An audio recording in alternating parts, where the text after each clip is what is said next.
എല്ലാവർക്കും സ്വാഗതം. ഇന്ന് നമ്മൾ ചക്കക്കുരുവും ചെമ്മീനും കൊണ്ടുള്ള ഒരു തീയലാണ് കേട്ടോ ഉണ്ടാക്കാൻ പോകുന്നത്. അതിനായിട്ട് നമുക്ക് ആദ്യം ഈ ചക്കക്കുരുവിൻ്റെ ഈ പുറന്തോടൊക്കെ കളഞ്ഞിട്ട് ചവരി കളയാതെ പൊളിച്ചെടുക്കണം. അപ്പം നമുക്കങ്ങനെ ചക്കക്കുരു നന്നാക്കി എടുക്കാം. അപ്പം നമ്മളുടെ ചക്കക്കുരുവൊക്കെ നമ്മൾ തോട് മാത്രം പുറന്തോട് മാത്രം കളഞ്ഞിട്ട് ചവരി കളയാതെ നമ്മൾ നന്നാക്കി എടുത്തിട്ടുണ്ട്. ഇനി നമുക്കിത് ചെറിയ കഷ്ണങ്ങളാക്കിയിട്ട് നുറുക്കിയെടുക്കാം. അപ്പോൾ നമ്മളുടെ ചക്കക്കുരുവൊക്കെ നമ്മൾ നന്നാക്കി എടുത്തിട്ടുണ്ട് കേട്ടോ, വൃത്തിയാക്കി എടുത്തിട്ടുണ്ട്. അപ്പോൾ ഈ ചക്കക്കുരു നമുക്ക് കുക്കറിലേക്ക് ഇട്ട് കൊടുക്കാം. അപ്പോൾ നമ്മളുടെ ചക്കക്കുരു നമുക്ക് കുക്കറിലേക്ക് ഇട്ട് കൊടുക്കാം.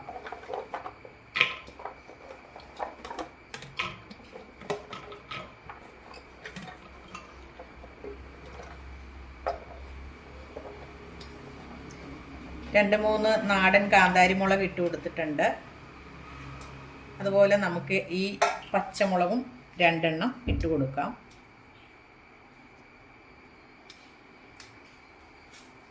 ഇതൊക്കെ നാടൻ മുളകാണ്. നാത്തൂൻ്റെ വീട്ടിൽ പോയപ്പോൾ അവിടുന്ന് ഞങ്ങൾ പറിച്ചുകൊണ്ട് വന്നതാണ് ഇതൊക്കെ. പിന്നെ നമ്മുടെ കറിവേപ്പിൻ്റെ ഇല ഇട്ട് കൊടുക്കാം. അപ്പോൾ ആ മുളക് പൊട്ടിച്ചപ്പോഴേക്കും നല്ല സ്മെല്ല്, എരിവിൻ്റെയും നല്ലൊരു സ്മെല്ല്. ഇനി നമുക്ക് ഉപ്പിട്ട് കൊടുക്കാം. പാകത്തിന് ഈ ചക്കക്കുരുവിന് ആവശ്യമായിട്ടുള്ള ഉപ്പ്. പിന്നെ നമുക്ക് പാകത്തിന് വെള്ളം ഒഴിച്ചിട്ട് കുക്കറിലൊരു അടിച്ചെടുക്കാം. ഒരു വിസിൽ കേൾപ്പിച്ച് എടുത്താൽ മതി, അല്ലെങ്കിൽ വെന്ത് കുഴഞ്ഞു പോയാലോ. അപ്പോൾ നമുക്കിത് വെയിറ്റിട്ട് വിസിലടിപ്പിക്കാം.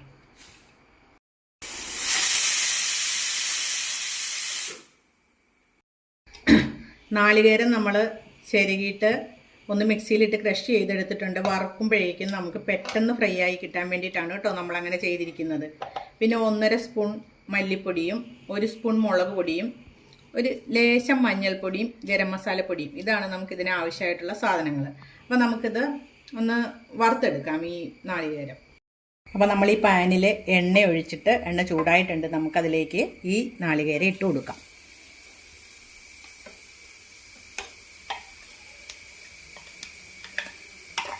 പെട്ടെന്ന് ഫ്രൈ ആകാൻ വേണ്ടിയിട്ടാണ് കേട്ടോ നമ്മളിതിങ്ങനെ ക്രഷ് ചെയ്ത് ഇടുന്നത്.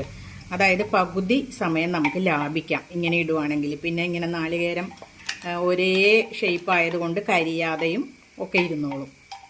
അല്ലെങ്കിൽ വലുതൊക്കെ വേകാതിരിക്കും, ചെറുതൊക്കെ കരിഞ്ഞു പോവും.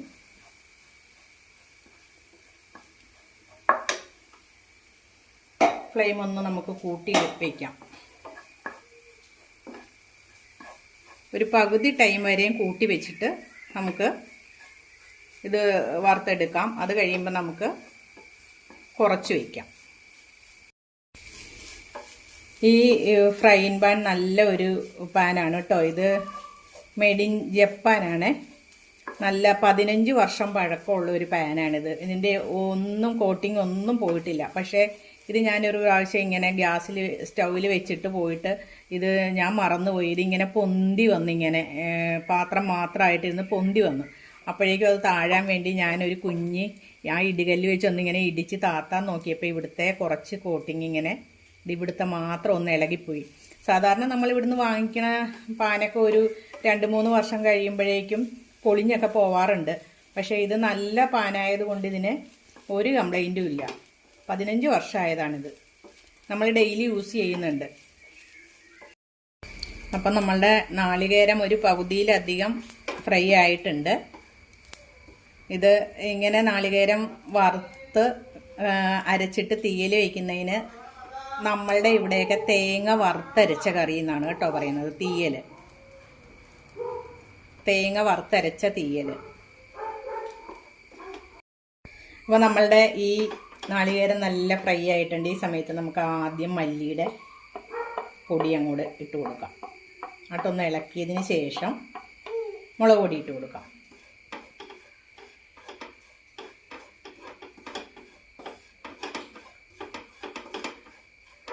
മല്ലിയുടെ ആ പച്ചക്കുത്തൊന്നും കൂടെ മാറിയിട്ട് മുളക് പൊടിയും മഞ്ഞൾപ്പൊടിയും കൂടെ നമുക്കിതിലേക്ക് ഇട്ട് കൊടുക്കാം.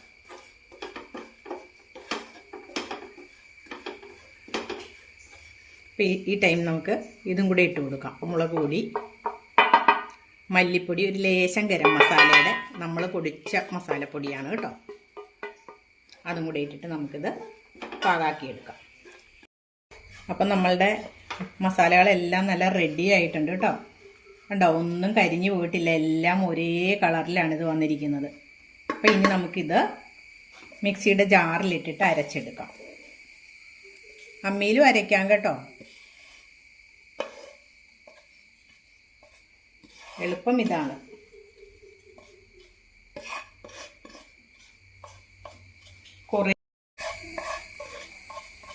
കുറേശ്ശെ ഇട്ടിട്ട് വേണം അരയ്ക്കാൻ. അതായത് ഇതൊന്ന് അരഞ്ഞു വരുമ്പോൾ വേണം നമ്മൾ ബാക്കിയുള്ളത് അങ്ങോട്ട് ഇട്ട് കൊടുക്കാനായിട്ട്. അപ്പം നമ്മൾ ചക്കക്കുരു കണ്ടോ നന്നായിട്ട് വെന്തിട്ടുണ്ട് കേട്ടോ. പക്ഷേ ഇങ്ങനെ അലിഞ്ഞു പോയിട്ടുമില്ല. ആ ചവര് കളയാത്തത് കൊണ്ട് നല്ല ബ്രൗൺ കളറിലാണ് ഇതിരിക്കുന്നത്. ചവര് കളയരുതെന്നാണ് എല്ലാവരും പറയുന്നത്, ഫൈബറാണ്, കളയരുതെന്നൊക്കെയാണ് പറയുന്നത്. പക്ഷെ നമ്മൾ തേങ്ങ അരച്ച് കറി വയ്ക്കൂലേ, വെളുത്ത കറി അരച്ചു കൂട്ട്, അതിനൊക്കെ നമ്മൾ ചവര് കളയൂ കേട്ടോ. അപ്പം നമുക്ക് തീയിൽ വയ്ക്കാനായിട്ടുള്ള ചെമ്മീൻ, ചെറിയ ചെമ്മീനാണ് കേട്ടോ.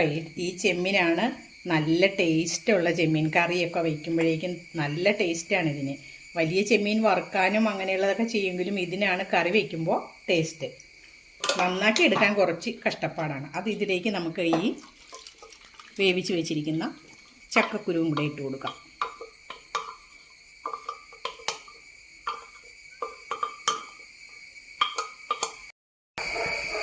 ആവശ്യത്തിനുള്ള വെള്ളമൊക്കെ നമ്മൾ ഒഴിച്ചിട്ടുണ്ട്.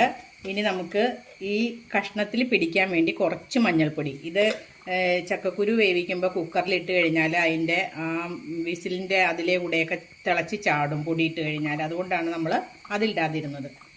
അപ്പോൾ ഇനി ഈ ചെമ്മീനും ചക്കക്കുരും എല്ലാം കൂടെ ഒന്ന് വെന്ത് ഇതിൻ്റെയൊക്കെ ടേസ്റ്റ് ഒന്ന് പിടിച്ചു വരട്ടെ. അപ്പം നമ്മൾ അരച്ചിട്ടുണ്ട്, ഇതാ വറുത്തരച്ചിരിക്കുന്നതാണ് കേട്ടോ നാളികേരം. അപ്പം ഇത് നമുക്ക് കറിയുടെ അകത്തോട്ട് ഒഴിച്ചു കൊടുക്കാം. നമ്മുടെ കറി നന്നായിട്ട് തിളയ്ക്കാനുണ്ട്. ആ സമയത്ത് നമുക്കിത് ഒഴിച്ചു കൊടുക്കാം.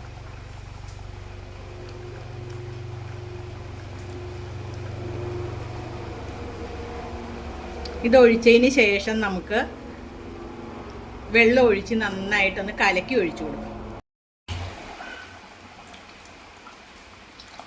ഒന്നുകൂടെ നമുക്ക് കഴുകി ഒഴിക്കാം. കണ്ടോ, ഇതൊന്നുകൂടെ കഴുകി ഒഴിക്കാനുണ്ട്. ഇതാ ഫുള്ളും നമ്മൾ കഴുകി ഒഴിച്ചിട്ടുണ്ട് കേട്ടോ, മൊത്തം പോന്നിട്ടുണ്ട്. ഇനി നമുക്കിതൊന്ന് ഇളക്കിയിട്ട് ഇതൊന്ന് വറ്റാൻ വേണ്ടിയിട്ട് നമുക്കിത് വെച്ച് കൊടുക്കാം.